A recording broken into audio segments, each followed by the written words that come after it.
Good evening and welcome to Spirit, broadcasting from the Dennis Arnell Equality Center and the headquarters of Oklahomans for Equality in Tulsa, Oklahoma. But we are tootling down the turnpike tonight because we are having across the state broadcast because our special guest tonight will be Scott Hamilton, Reverend Scott Hamilton. Remember, Spirit is our weekly broadcast where we talk about the intersexuality of sexuality and faith. And so we'll describe a little more about our mission in just a minute. But I want to give you an opportunity to meet our guest tonight. Give a warm welcome to Reverend Scott Hamilton. It's my privilege to be with you, Toby. I'm so grateful for the invitation. And what an amazing program this is, because I think there's so many people who have either been injured by the church or they've been left behind. They're trying to reconnect, or they're not sure what they want to do. So there are lots of questions when it comes to juggling the notion of being a person of faith and also being LGBTQIA 2+, and so this is a wonderful opportunity for me. I'm delighted to be here. So let me just make sure we give the little commercial for Spirit. And so we do this during the happy hour. We call it Spirits. And so hopefully you're drinking your Spirit. And tonight I'm drinking my iced tea. Scott, do you have your beverage of choice? I do. And so we want you to get your beverage of choice. And we'll talk a little bit about spiritual things. So this is our special guest spiritual advisor tonight. And I want to remind you of what Spirit's mission and purpose is. So it is designed to help LGBTQIA plus individuals reframe their relationship with religion, whether their goal is to reconnect with faith, recover from past spiritual abuses, renounce faith. Some people no longer believe, and they're always welcome on this program, or they just want to connect with other people. This program is designed to help you explore faith and sexuality. So we meet every Thursday, and every Thursday evening we have a guest with us. And tonight we're so happy to have Scott Hamilton. So let me give you our precepts for Spirit. It spells out the word care, and the first letter C says committed to interfaith dialogue, affirming full equality for LGBTQ plus persons and families, resistant to any coercive action of proselytizing and conversion, and eradicating conversion therapy and the dangerous reparative counseling practices.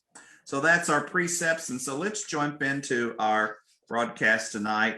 And I want us to talk a little bit about Scott and your personal journey and how you came to be a clergy person. So Scott, tell us a little bit about you. And I want to know about your growing up in Oklahoma. And I understand you're married, have a husband, and also you were called into the ministry and served in the pastoral role, but you've also had lots of advocacy work and continue to do advocacy work today. So just kind of tell us your journey and your story. I'm happy to do that. I have an interesting faith journey in that I have never been away from the church. It has always been an important part of my life. I grew up in the Presbyterian church, and I remember in second grade, my Southern Baptist friends telling me I would go to hell for being a Presbyterian. Little did I know I would give them many more reasons to send me to hell. But there weren't a lot of Presbyterians in South Oklahoma City in those days.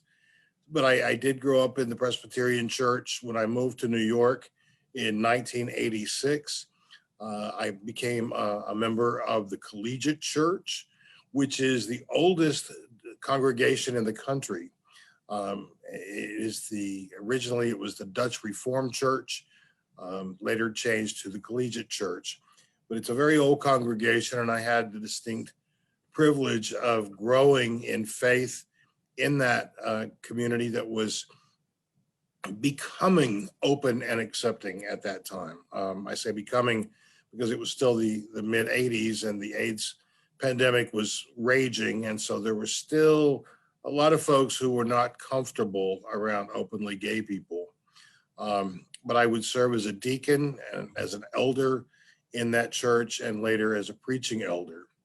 We'd go on then to pastor 2 yoked congregations, UCC congregations in Bergen County, New Jersey. Interesting, those churches were within driving time of about 2.5 minutes from each other. But for all of those years, they had 2 distinct congregations.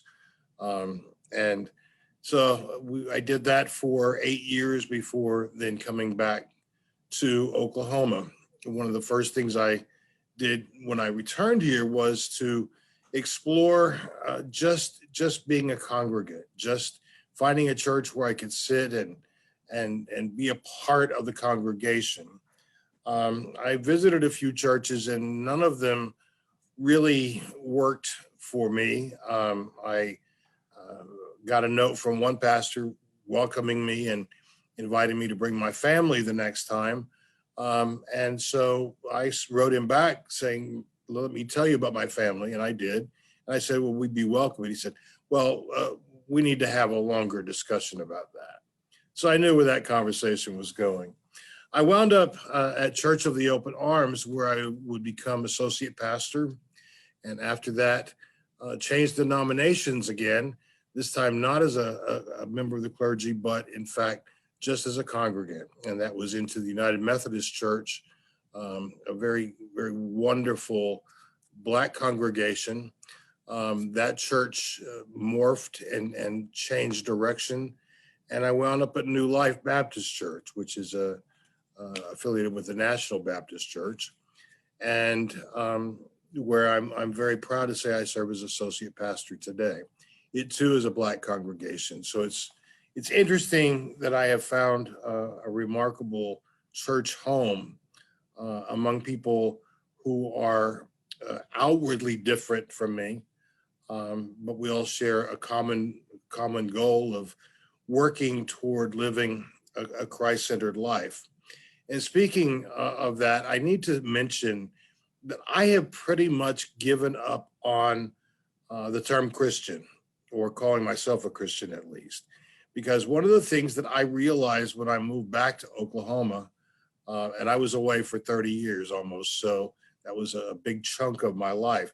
But one of the first things that I was stunned by was how people would introduce themselves as Christians.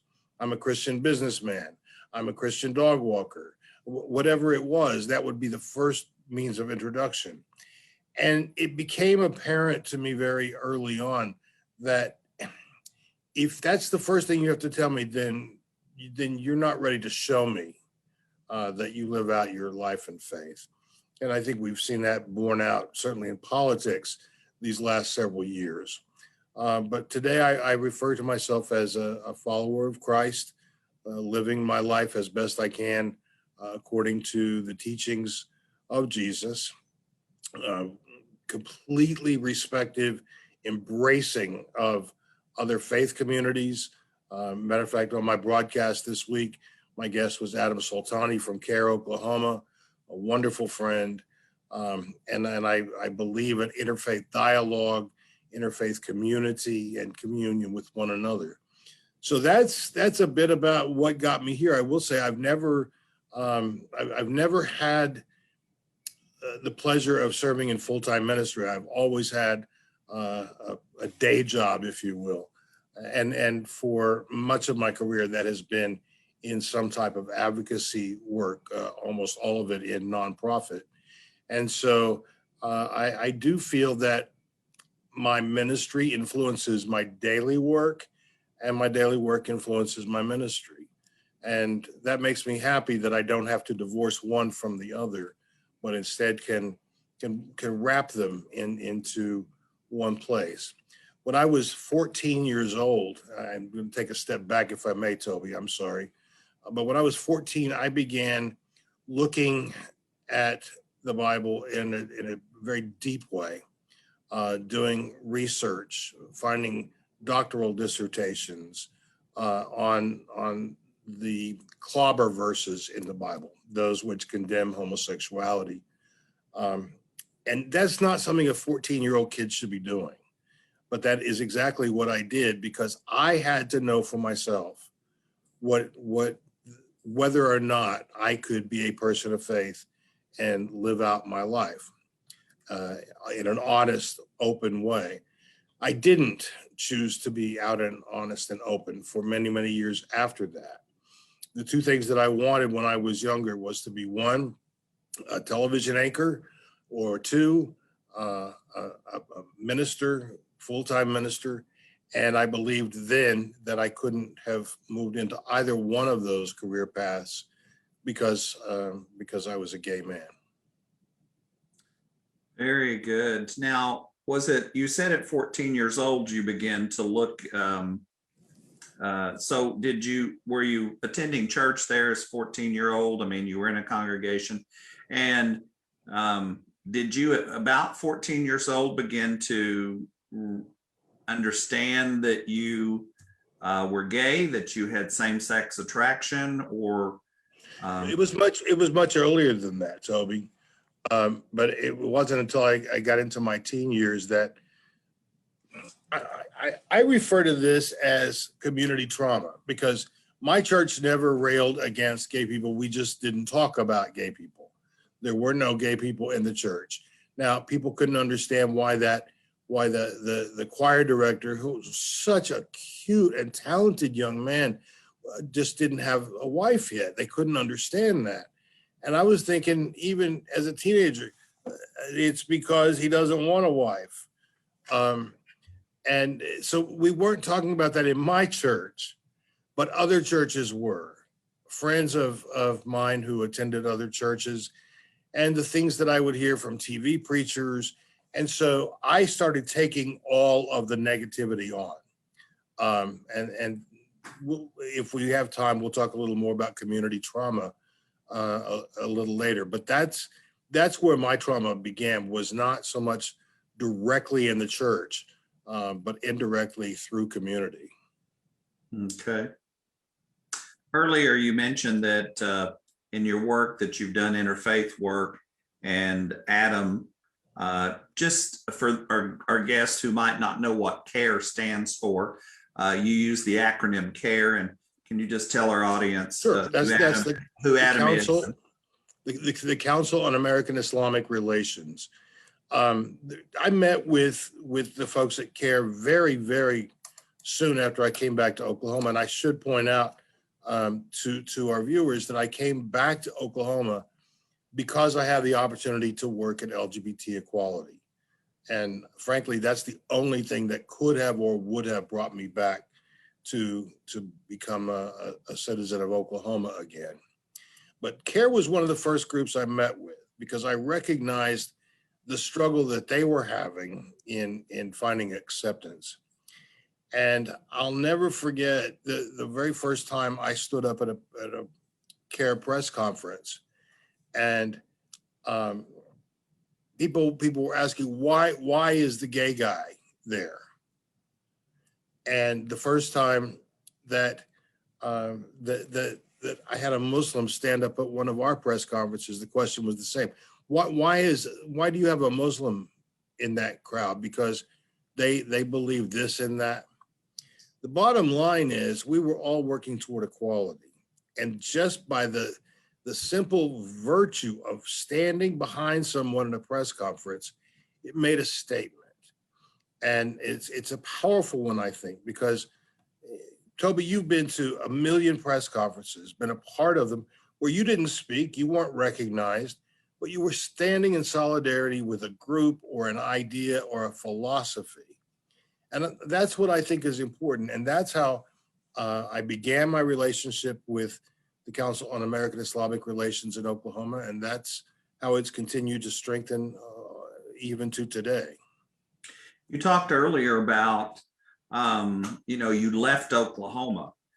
Did you leave Oklahoma to pursue education, or you wanted to get away to be who you were?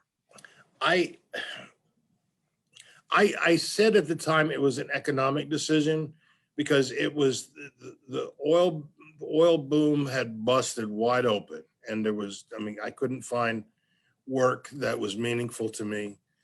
And I had an opportunity to move to New York. A friend said, come stay with me for a month and see what you think. I'd been there 2 days and I knew that it was going to be home. Even then, even in New York City, I found it really hard to be out. I found it difficult to walk into a gay bar. I mean, I would come to be able to do those things, but I would seek out churches, for example, that had a rainbow flag outside, or that stated that they were truly an open and inclusive congregation. And it was not, my husband and I this June will celebrate 30 years together. And it wasn't until I met him that I had to throw up my hands and say, no more hiding. I can't hide because this is real. This is real. It's love. And I've got to be who I am.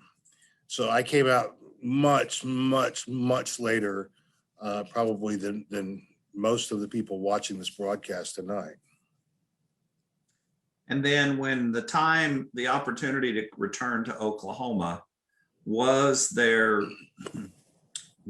tied in your mind your perception that you would not find support here, would not find people a community?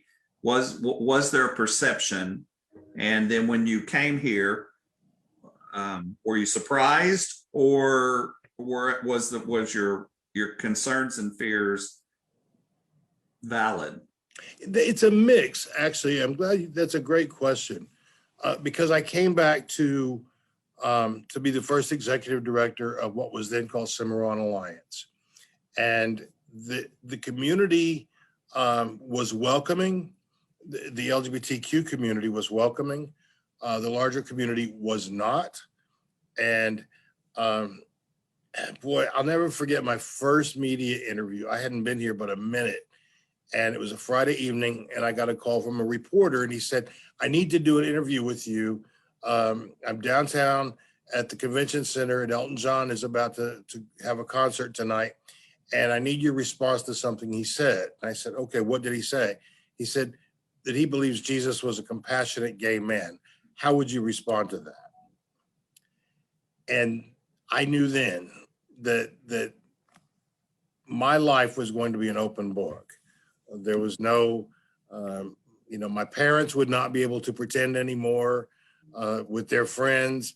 They couldn't, they couldn't call me a bachelor anymore. Just friends from high school, which I really wasn't connected with too many of them before anyway. But friends from college would see me on the evening news. And so I came out again over and over and over every single day on television. So yeah, the community was extremely welcoming. I'd done a good amount of research to understand the political landscape, so that was no surprise. But the general public was a surprise. I remember being frightened oftentimes leaving my office late at night. My car the only one in the parking lot, and having to really look around, or if we had a major event, making sure that I had an escort home. But yeah, the landscape has begun to change in what I think is a very powerful way. I was at the supermarket one evening, and this man came over to me, a real stern looking fellow, and he said, do you work for Cimarron Alliance? He kind of gritted his teeth, and I said, yes, I do. And I tried to raise up to my full height, and he said, I just want to thank you for what you do. It's like, okay. Yeah. Yeah, you never know. It can go either way, right, Scott? Sure Yeah. You're either going to get chewed out or somebody's going to hug your neck. So you came back to Oklahoma, and you and I have been friends 12 years? 11 years. Yep. 11 years. Came back. And it's funny because we actually didn't meet in Oklahoma. We met in a restaurant in Texas, didn't we? We did. We We were did. both at a conference, and we've been close, mutually supportive friends. You're my pastor. You're who I call when I need. Just think how many times you and I have talked and prayed over situations and prayed for people, and so that's you're who I call when I need. And that works both ways. I remember once I had taken a trip back to New York, and I called you with some bad news about a mutual friend, and you said, "Well, let's pray for her right now." And it was raining, and I was outside in New York, and I ducked into a doorway, and for the next 10 minutes we prayed together. Yeah. So we have been, and I know for people who might be viewing this tonight, they just can't understand how, people who are LGBTQ, same gender loving folks, how they could possibly be people that have some kind of faith. Now, the beautiful thing about it is I'm to the place where I'm as comfortable around people who have no faith. I'm as comfortable around my atheist and agnostic friends as I am people of faith. And so you address this where sometimes people's behavior, they claim one particular religious title, but the way they comport themselves and the way they treat people is just, it's a bitter spring. It doesn't mix. It's like, a sweet fountain can't give you bitter water, and a bitter fountain can't give you sweet water. And so we're just looking and testing the water there.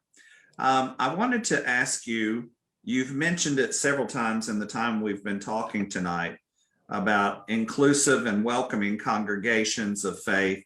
Kind of describe to me the processes that you've seen churches go through or congregations go through, and why you feel like this is important.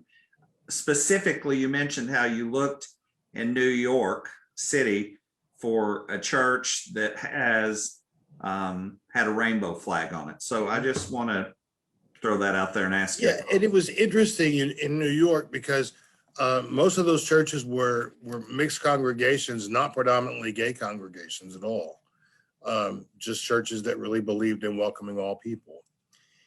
We are going to have to reckon, and I hope it's sooner than later, we're going to have to reckon with the idea of carving people out of a faith community and how that is unproductive to the community. It's harmful to the individual. And the sooner we take a look at it, my hope is that the sooner we can stanch the flow of people leaving the church. Now, in a big city, or a city that tends to be more progressive, you have many more places in which to worship that are inviting, they're welcoming.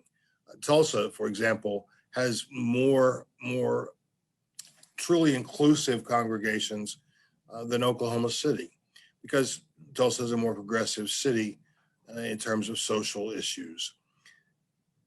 Imagine what it's like to live in a small community where you don't have access to 3 or 4 or half a dozen or more churches where you feel like you would truly be welcomed as your authentic self.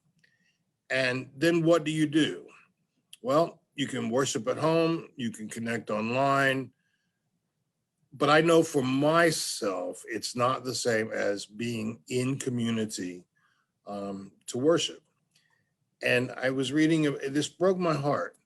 I was reading just last week about a same gender male couple.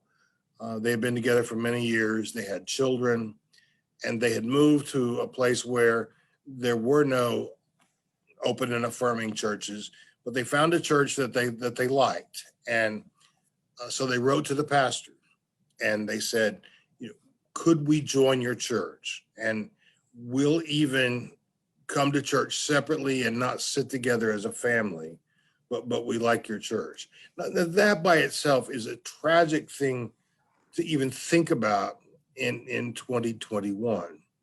But the pastor invited them to come and join as a family. As soon as that happened, a full third of the congregation left. And now the church is looking at being booted out of the denomination.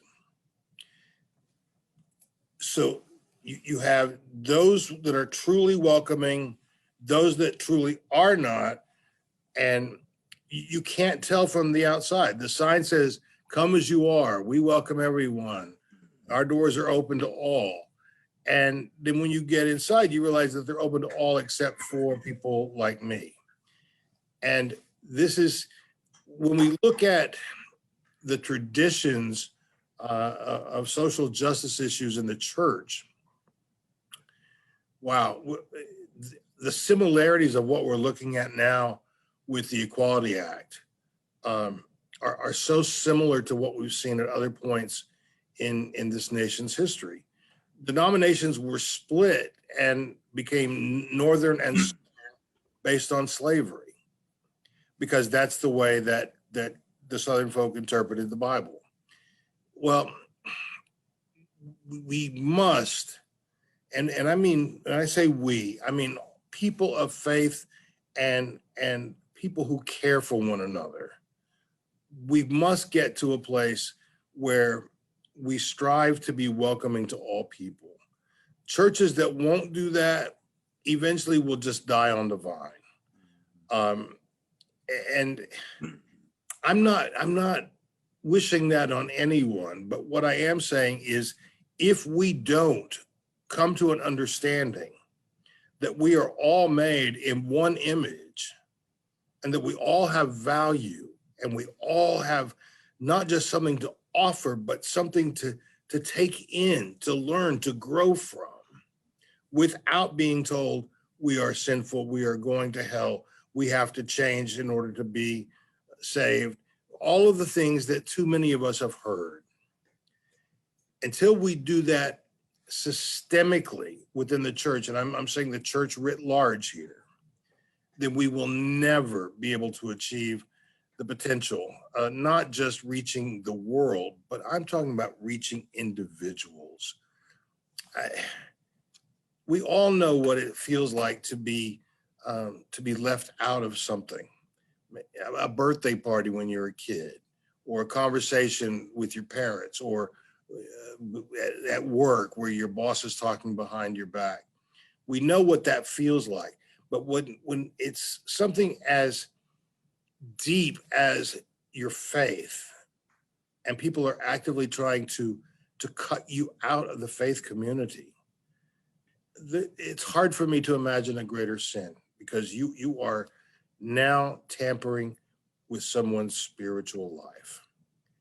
And it's critical that we have these conversations.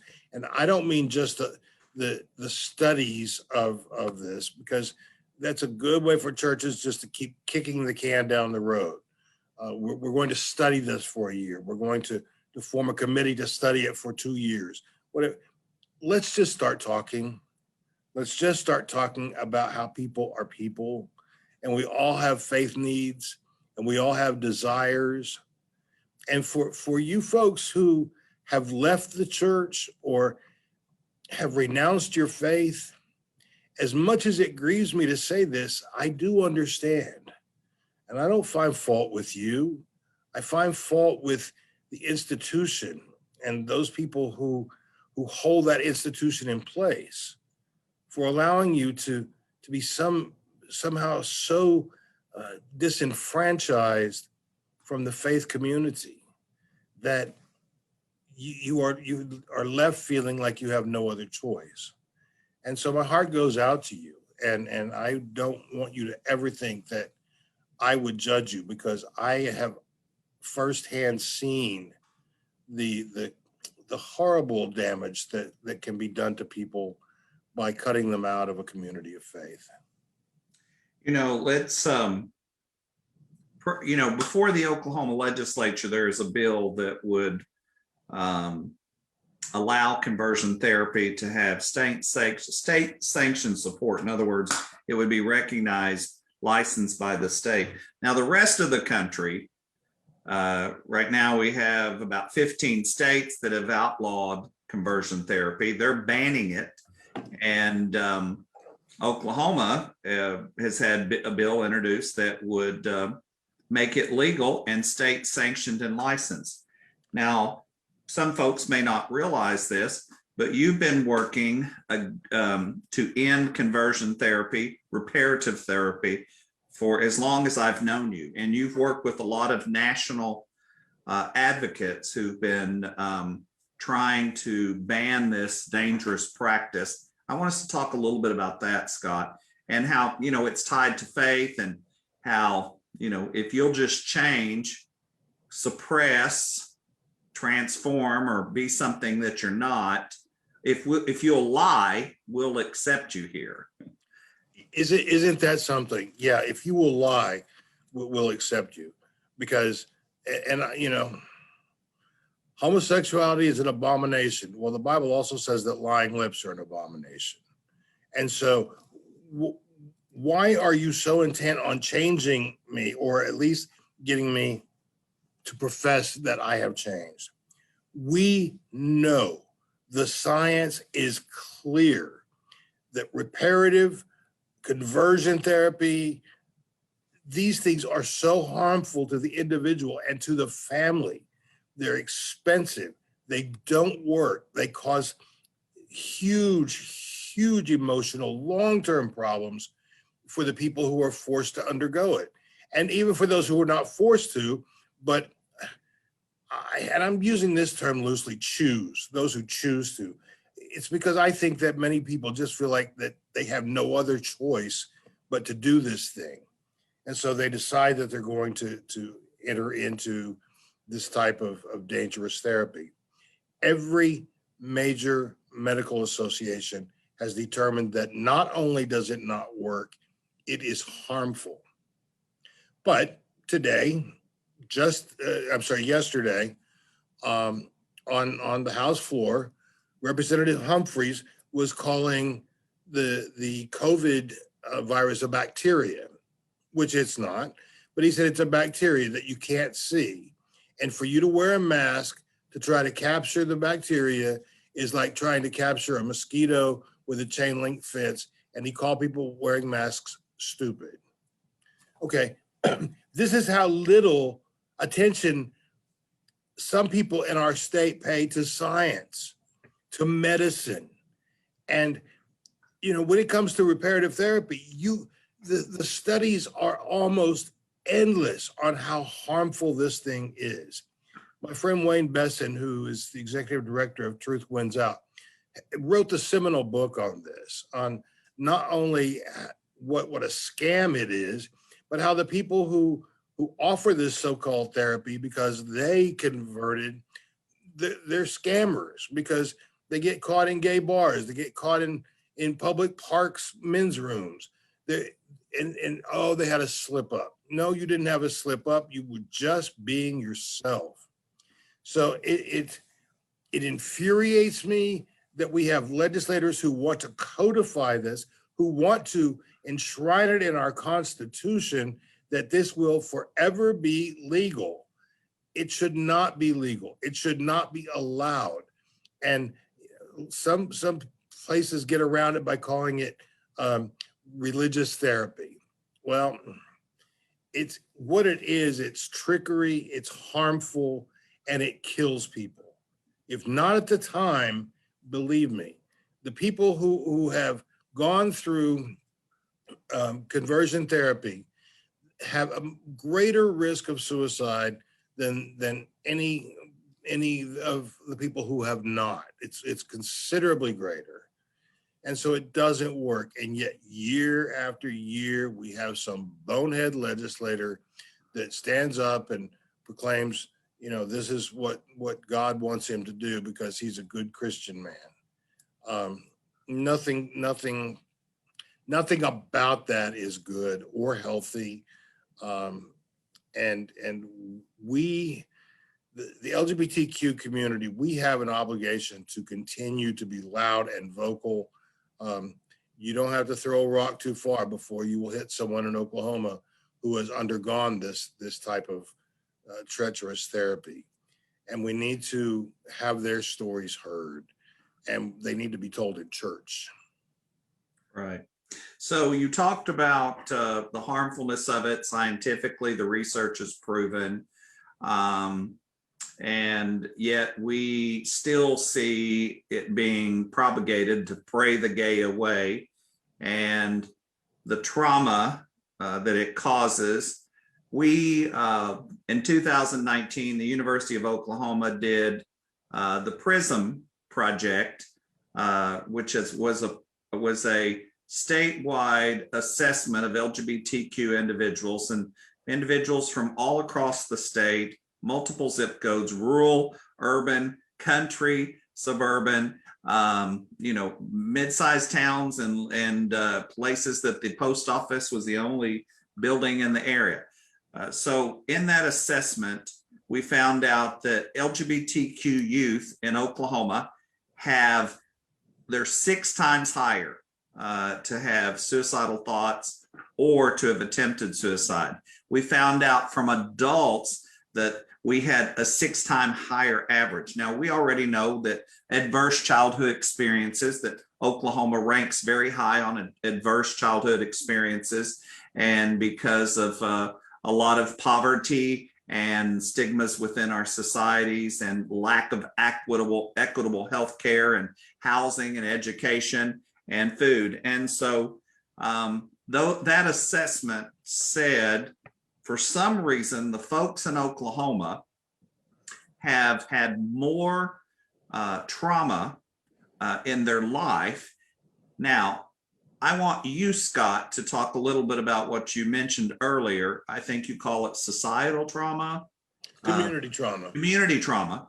And kind of flesh that out. Is that what we're seeing? And is this why that assessment tells us that Oklahoma LGBTQ people have a higher rate of suicide and a higher rate of suicidal thoughts than 6 times the national average? Yeah, I believe it's very much what we're seeing now, Toby. Community trauma, and that's not a scientific word, but it's my way of explaining the trauma that comes to us as individuals from the community, and that doesn't necessarily mean just the people around us. If you think about it, and you are a young lesbian and you live in a small town, and the evening news comes on, and you see that all 5 of the congressional representatives from Oklahoma voted against the Equality Act. You know that you have no support, and that who do you talk to about that? Chances are good you're not going to talk to your parents, because depending on where you're from in Oklahoma, they probably voted them in. And so we have that kind of trauma. We have the misogyny that exists within music today, across different genres. And that's impactful. But the anti-gay stuff it's so blatant, it's so out there. And so that's another form of trauma. When you have a teacher who berates a kid for what they're wearing because it's too feminine or too masculine, that's another trauma. Now, it doesn't matter whether you're that child. Certainly that child is getting the brunt of it. But if you were in that classroom and you also feel different, and let's say for any reason, maybe it's a learning disability, maybe it's a speech impediment. It doesn't have to be that your sexuality or gender identity is different, but you are being taught a lesson there that it's not okay to be different. And so you are being traumatized and systematically controlled to keep it down, to don't be flamboyant, to don't talk out of turn. And so, yeah, community trauma is a very real thing. and it's as prevalent in a big city as it is in a small town, although the more rural the community, the greater that is, because of the lack of resources that exist in many places for young people to talk to. But when I'm going to bring in a little more politics into this, Toby, if I may, because I think it's important in this discussion. HB 1888, that passed from committee yesterday, or it was in committee yesterday. This bill would prohibit training about sexual orientation or gender identity in any publicly funded program, building, institution in the state of Oklahoma. And that includes any entity that takes even a little bit of state money. So what that means is that we would be graduating doctors and nurses who have had zero training in LGBTQ issues. It means that we would have nurses with no training, and social workers, and teachers, and the list goes on. That is such a powerful statement to say that you are so vile that I don't even want you talked about in a public facility. So no more departmental diversity training when it comes to sexual orientation or sexual identity, gender identity, I'm sorry. At what point do we stop the nonsense? Because that is absolute grave community trauma when you are telling a whole population of people, you not only do you not matter, I want to erase you. I don't even want to be talking about you, and I don't want anyone else to talk about you either. Right. That's traumatic, and those things are hard to live with for the rest of our lives. So this same bill would, what most people probably are not aware of is, this organization, Oklahomans for Equality, is 40 years old, and the Equality Center has now been in downtown Tulsa for 15 years. In the course of every semester, we'll have as many as 20 universities bring their students who are either medical students, social workers, counseling students, multicultural students, individuals who are going to be working with populations that are marginalized. Those professors from those universities feel like it's vital that they bring their classes here to tour the Equality Center, and we will be allowed to allow them to tour the center, explain LGBTQ history, LGBTQ individuals' unique needs, and talk about the different programs that we provide for the elderly, for at-risk youth, for those who are unhoused and living on the street, for the veteran, for families who are trying to have children and raise children, all of the different work that we do, the programs we provide for transgender individuals, the work we do for people of color who identify as queer, and we give them the opportunity firsthand to ask the questions. We don't expect these students who are in academic universities for them all to agree with us, and we make that very clear in the time. This is your time to ask these questions. And we now have been doing this so long and had so many universities that we now have almost as many as faith-based universities who place their interns here so that they get the adequate training, because they know that their students, once they graduate from those programs and go into their professional careers, they're going to need to be able to be trained to work with everybody, every patient, every client, every customer, and the next door neighbor. They need to be properly taught how to work with those communities, just like those same schools will make sure that they understand music and art and history and cultural differences and different ethnicities and all of that, because that's the role of a proper education, to give you a circumspective view of what life is like, and you just not stick into your little cluster and believe what you believe and only be around people who are just like you. And this particular bill that Scott Hamilton mentioned would stop that, because most of them are state colleges, state universities, and those programs, those professors and those deans of those schools feel like it's critical that their students get the proper exposure and training from the folks who are doing the work in Oklahoma. I mean, this is the place. If you want to know how to work with LGBTQ people, the Dennis Arnell Equality Center can tell you how to do that, because we do it every day, and we do it with hundreds of people a day. And so thank you for raising that issue. And I hope that that doesn't become a law in Oklahoma. Scott, I want you to take this opportunity. I know your day job, you certainly can kind of tell us some of the work you're doing today, but let's talk a little bit about the Equality Act.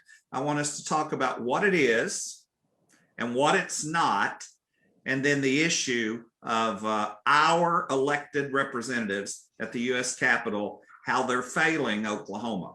So first of all, let's talk about what it is.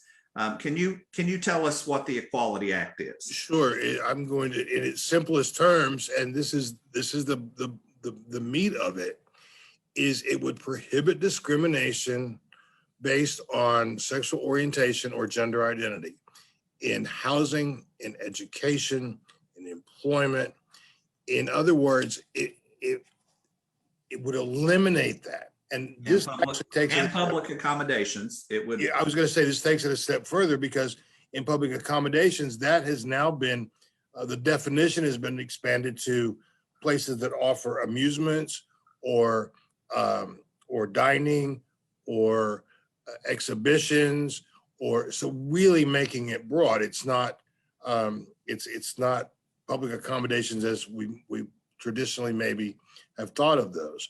So what it does is it just provides a layer of protection that many states do not provide, and Oklahoma certainly does not. But it does it at a federal level, which would make it illegal to discriminate based on sexual orientation and gender identity. Pretty simple. But go back to what we were talking about a little bit before, all the people who claimed religious liberty by saying, I don't believe in serving Black people. I'm not going to serve Black people.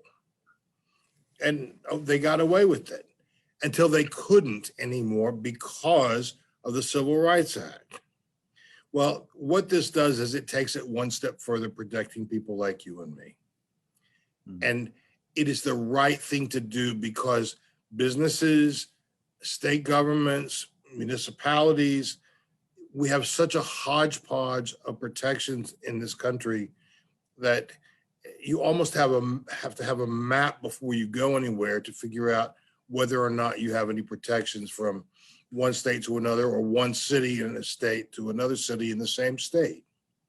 And so it's time for this to happen.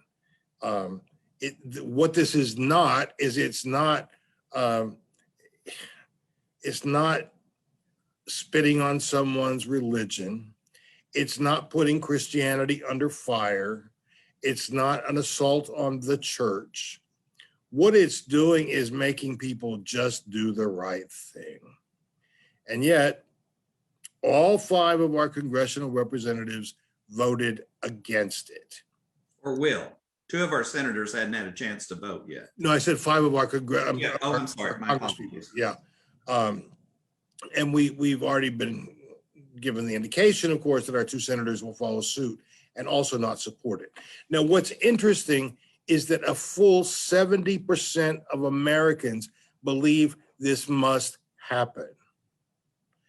What's even more interesting, 50% of people who voted for Trump also support it. So who is the base that these people are pandering to? All in an attempt to fly their Christian flags at the expense of people like you and me. No, this is not an assault on the church. It's not an assault on Christianity. It is simply prescribing how all people have to be treated without discrimination. It seems very logical, but we've been talking about this for a long, long time. This goes back decades. Right. So now we need to quit talking. We need to pass it. But there's really big concern that we won't have enough senators to pass this. And so a couple of things I want to emphasize is this may be a surprise to people, and we hear it all the time when people tour the center, and we explain to them that in the state of Oklahoma, it's legal for you to fire somebody if they're LGBTQ. That's correct. You would be allowed to do that. And people are shocked at that you can refuse to rent them an apartment if they're LGBTQ. You can refuse to serve them in their restaurant. You can say, I don't serve your kind. You get on out of here, you two men that are holding hands, or you transgender person who wants to use that bathroom. You can leave and I don't have to serve you.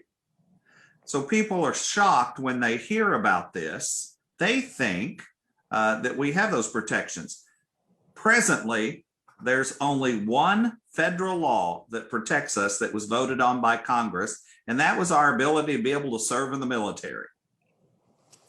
The federal government has never, ever voted on marriage equality. They've never, ever sanctioned or approved. What they have said is the U.S. Supreme Court has said you cannot continue to discriminate against people in the workplace, like we saw this last June when the U.S. Supreme Court said you cannot discriminate against persons in the workplace.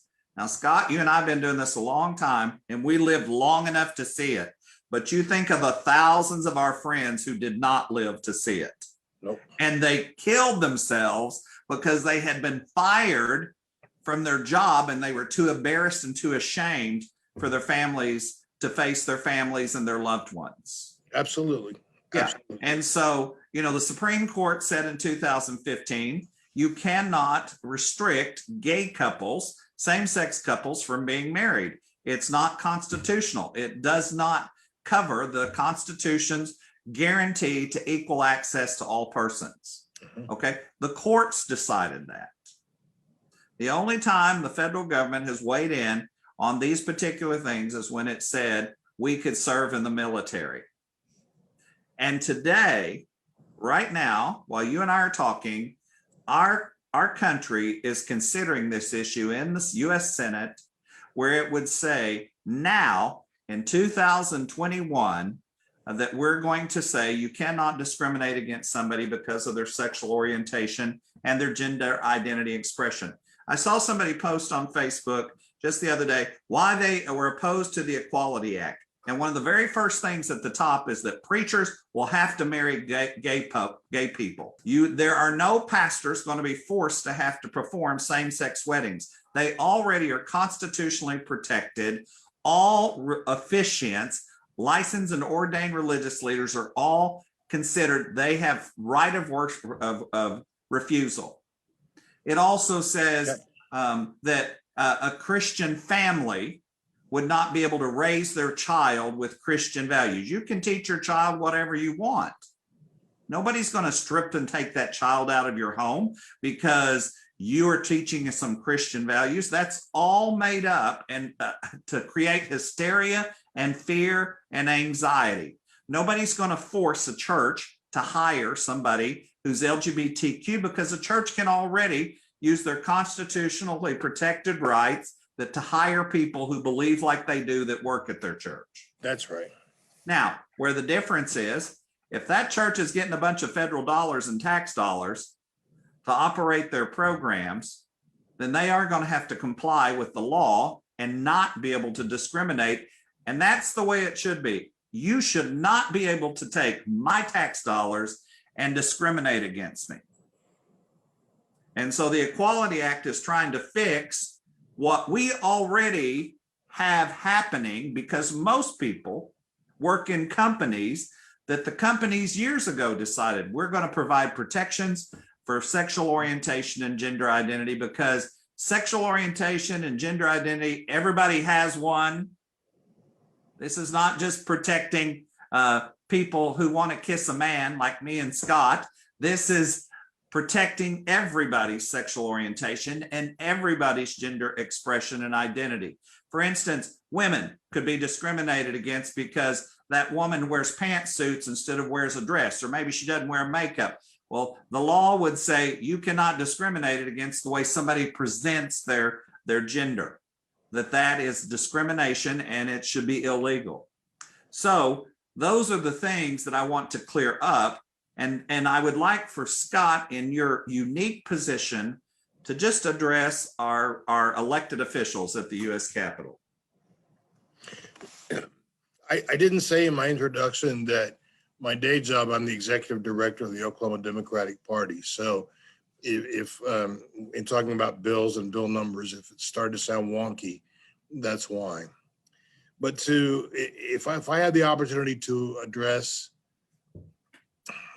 Congress tonight, I would say, what are you afraid of? You're not afraid of me. You're not afraid of my husband. You're not afraid of two women holding hands or a transgender person. What is it that you're afraid of by granting equality to all people in this country? You know, you swear to uphold the Constitution of the United States. All people are created equal. Life, liberty, and the pursuit of happiness. Well, all means all. That's not an ambiguous word. So you need to figure out what you're afraid of. And if you're afraid of losing votes by standing on the right side of history, acknowledge that, but stand on the right side of history. If you're afraid of what people in your church may think about you for supporting equality, for doing the right thing, then maybe you need to find another church. Or maybe you need to find another occupation. Because we are now talking not some ideal, some lofty idea.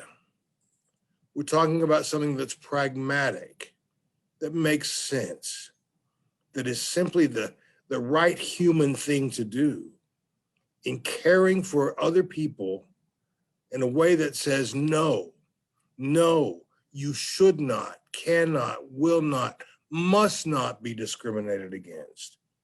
I stand with you because I'm a person of good character. That's what I hope you would do tonight. Sadly, many of you will just look at me and shake your head. You'll claim to know more than I do about this topic and swear that you're doing this to protect the Bible or your church or your children or some other made up nonsense. The fact is, own what you're afraid of. And when you do, you'll see that doing the right thing is nothing to be fearful of. I implore you to do the right thing now. This act, this Equality Act, must pass now. Lives depend on it. That's what I'd say, Toby.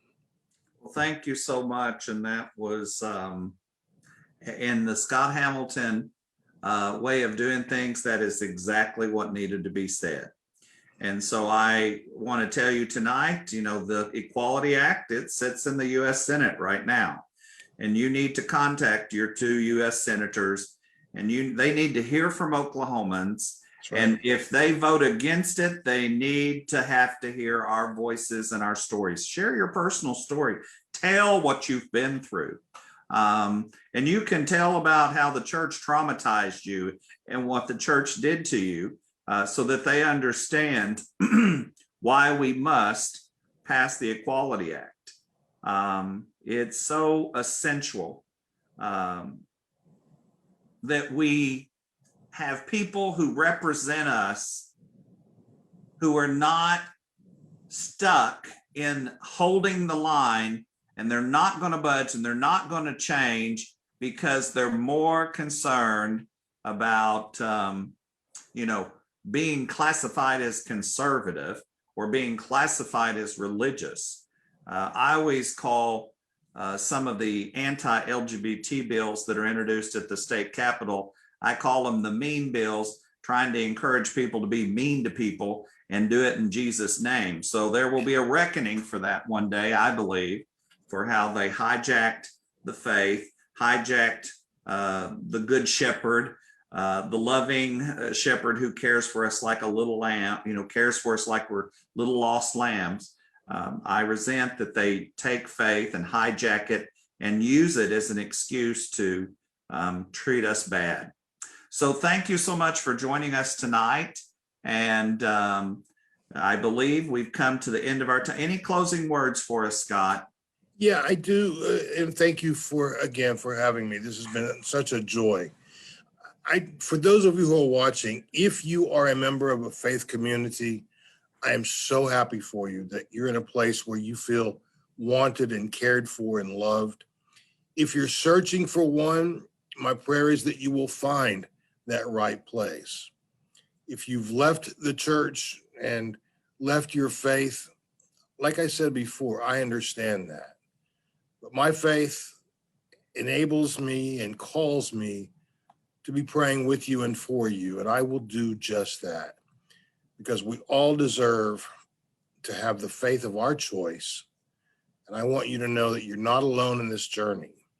And if I can ever be of any help to you, Toby knows how to reach me.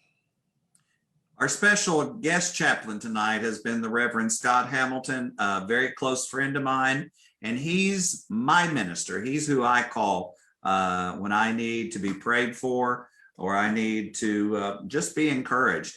Scott, I wish you the best. Thank you for the good work you're doing. It's been such an honor to have you tonight. Please tell your husband, Wayne, we said give him a warm welcome on this nice, wonderful day that we're having in Oklahoma. I will. And thank you for the good work that you're doing and modeling love to all of us.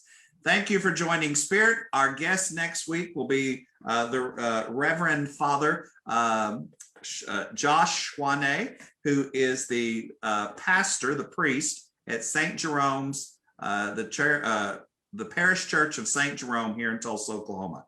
Thank you for joining us tonight.